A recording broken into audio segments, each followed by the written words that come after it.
Hey everybody, we just got out of the new Terminator film. Unlike the last one, they actually got Arnold back, which is cool. And this was really underwhelming. I don't think it was terrible. I'm not mad. And I'm a big fan of the first two. I grew up with the first one on a cheap VHS tape that I taped it off a television one time. And all throughout elementary school, I would watch that tape just endlessly. So I've seen the first one and the second one as well a lot of times. So I'm a big fan. I didn't hate this movie. I wasn't like fan mad. Like I was like, oh, grr, they're ruining it. I was kind of just sad. I was just like another not very good Terminator film, you know. For me, my summary of this movie is, I feel like if you looked at the story of this, I feel like this is really awesome fan fiction. Yeah. Like the idea if like some of a fan was like, I wrote my own fanfic of Terminator and it's taking the first one but changes have been made. There's a big time paradox and blah blah blah blah blah. Skynet has like literally possessed John Connor and it's all this switching up. It's like I feel like that'd be a really cool fanfic or even a fan film. Mm-hmm. But as an actual Terminator film with Arnold, it's not good. It's not good. I don't... Actually, yeah, I think, fanfic describes this perfectly. The premise sounds like a fanfic, like a what if? What if this happened instead? Yeah. Which, again, on paper, that as a fan, that's kind of cool to think, well, what if? But then to actually make that into the canon series, and I will say, I appreciate that this movie totally ignores 3 and 4. To some extent, it references 2, because it has Miles Dyson and it has the T-1000 model, but 2 has not happened in this movie. The first one is starting to happen in this movie. Yeah. And if you haven't seen the movie or know what it's about, that doesn't make much sense. But this movie is a huge love letter to the first one, to some extent. To a certain extent it is. But it's kind of changing the rules. It's, again, time paradox. And that's actually the problem with the film. James Cameron loved this movie. He thought it was a wonderful love letter to his films, which good. I'm glad that at least he was happy with it. But I think the problem is that this movie is made as just a dumb popcorn flick, a PG-13, big problem there. Dumb PG-13 summer popcorn flick. The first 2 Terminators are some of the best action films of all time, but one of the reasons why is because they are very intelligent movies, and they actually have a story. They have 3-dimensional characters that have a great arc. They were some of the best time travel movies for their time, and they still hold up well time travel wise. Because it's really hard to write a time travel story in a movie. See, and it kind of bothers me when you use the term a love letter, because when you're just copying it shot for shot, that's not a love letter. That's just having no originality and just saying, hey, look, this is what they did in the first film. But you know what? The way how this is when they were good. Here, look at this. This is shot for shot of the first one. Yeah, but the way how... Okay, I'll get back to you in a second. I want to finish what I was going to say. I'll get back to you in a second. But that's kind of the problem, though, is because the first 2 movies, while they're a lot of fun, they're not dumb movies. And the only way you're going to understand this new one, Terminator Genisys, is if you've seen the first one. You don't have to see the second one necessarily, but you do need to see the first one. And if you've seen the first one, you know that Terminator is not just a dumb, fun movie. Yeah. So the only way to get this movie is to see the smart movie first. Yeah. So either way, you're going to be going into this kind of underwhelmed, because this is not a very intelligent film. It's just a dumb PG-13 CGI fest. It tries to be intelligent with like all its time loops and stuff, but it doesn't even do it right. It just ends up not even making any sense. No, they didn't even do it right. Yeah. Now to get to what you were saying, it's that fan service thing. Exactly, it's fan service. Here's what I have to say about that: the way, because again, I've seen that first Terminator film so many freaking times.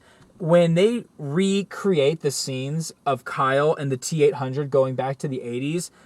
It was not quite, but almost shot for shot. Like the way how it was done, the actors, how they were just the lines, it was almost completely shot for shot. And for PG-13, I'm actually glad that they include the F you a-hole line, because Bill Paxton says that in the first one. I was like, well, it's PG-13. Are they going to say, oh, they said it? But they got their one F-bomb for their PG-13 film to actually reference the first one. But it's not just that, though. It's not just the shot for shot stuff. there's a lot of references to the first two films in this movie. Things like that. Jokes, lines, characters. Again, Miles Dyson is in the background. He was the guy in the second one that was running Cyberdyne Systems. You know, a ton of references. And I think, is that just fan service? Yeah. Sure. Yeah. You could definitely argue that. But that also just means that they know they're fans to a certain extent. I think that does show that. I think the guy that the people that made this wanted to make a movie for the fans. Because again, in order to get this movie, you have to see the first one. I don't think this was a quick cash-in. I think it's very ambitious. Again, it's like a fanfic. But that's the problem is, it's a little too ambitious for its own good, and it tries to shove so much in at once that it ultimately feels rushed, complicated, underwhelming, and it just falls flat. Again, I didn't hate it. I was just kind of sad. I don't know. It had its entertaining moments. Yeah. It wasn't a drag to sit through. Yeah, I mean, yeah. I honestly don't recommend it. I don't. Dude, go watch the first two though. I mean, if you haven't, that's a gimme. But like, if you haven't seen any of the Terminator films, for the love of God, go see the first two. But I mean, if you're a big fan like me, I'd say skip out on this. You're not.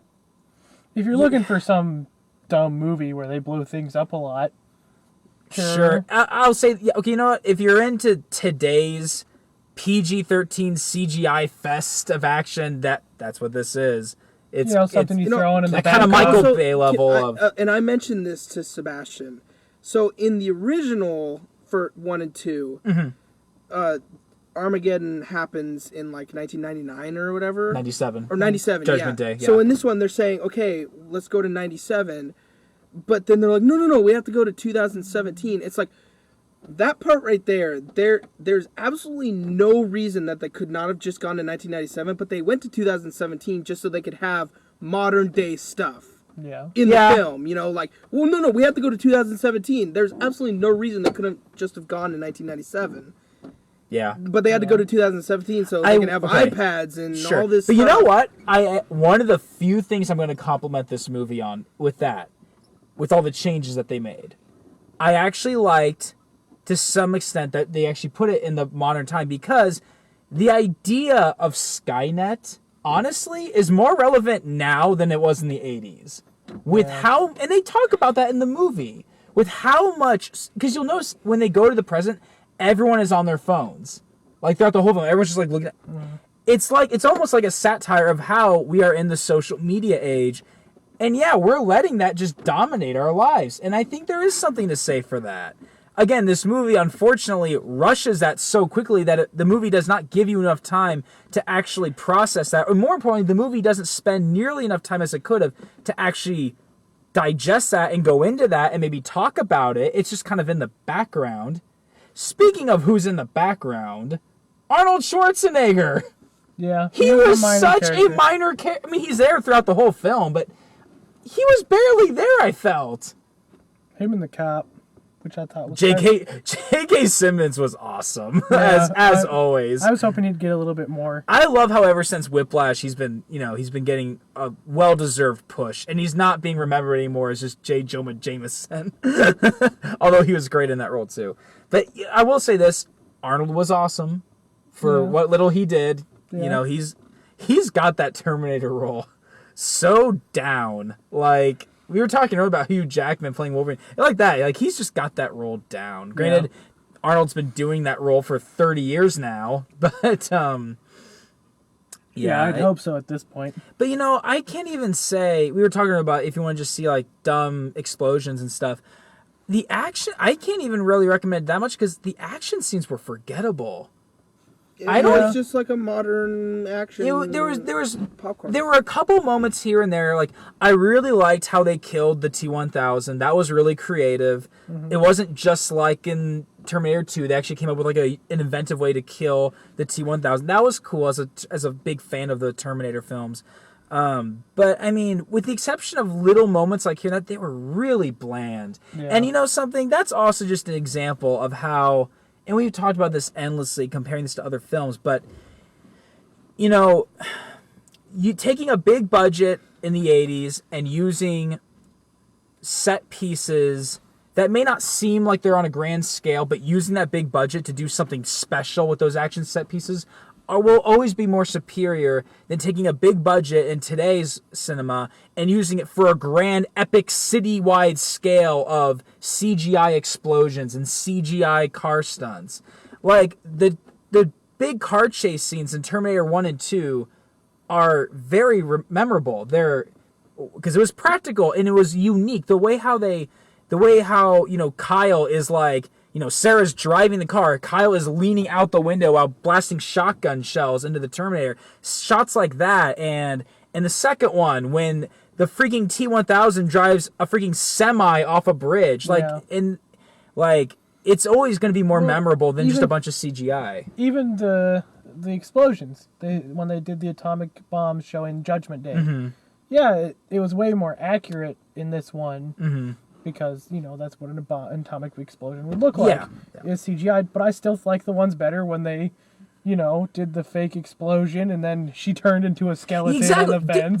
That explosion nightmare scene in 2 is disturbing. Yeah. Because when you see LA get blown up, it's clearly models getting blown up, but it looks scary. And watching Linda Hamilton literally fry into a skeleton and then just desecrate, that is way more shocking of it does a better job showing the terror of Judgment Day than just watching CGI missiles flying into CGI explosions. Yeah, but you know what I want to do this 4th of July weekend? I really just want to sit home. I'm probably just gonna sit home and watch the first 2 Terminator films. I need to get the bad taste of this one out of my mouth and watch 2 of my favorite sci-fi. The only sci-fi action films that I might like more than this is Star Wars.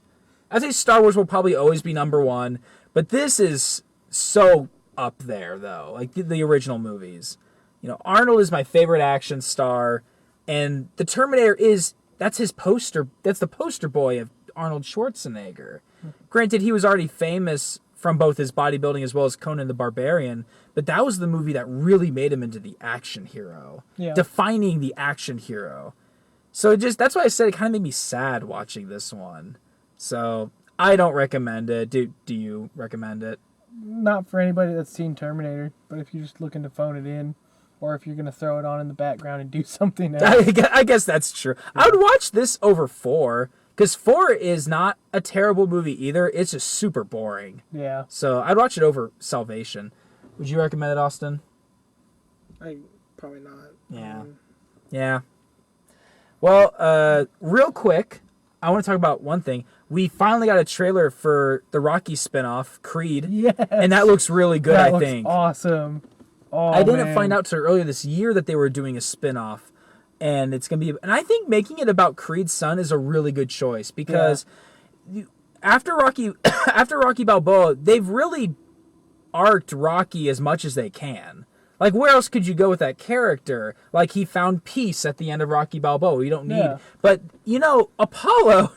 Rocky IV really just destroyed Apollo's character. Well, it killed him. But it literally just... He dies so...